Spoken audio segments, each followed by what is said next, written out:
Hello, the internet.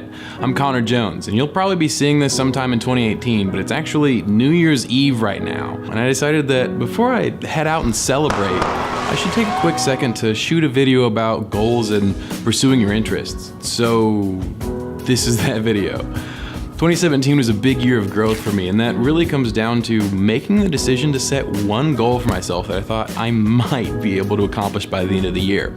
So I've always loved music videos, and I thought maybe this is the year that I finally make and edit my own. So now, at the end of 2017, I'm standing here and I have 5 music videos under my belt. I know that doesn't sound like a lot, but my goal was to shoot and edit just one.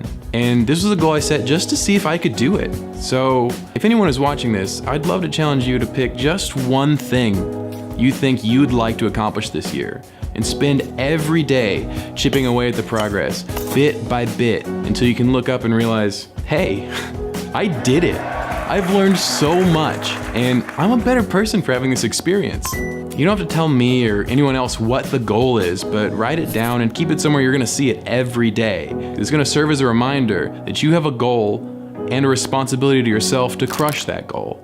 And you can do it. I believe in you. Happy New Year.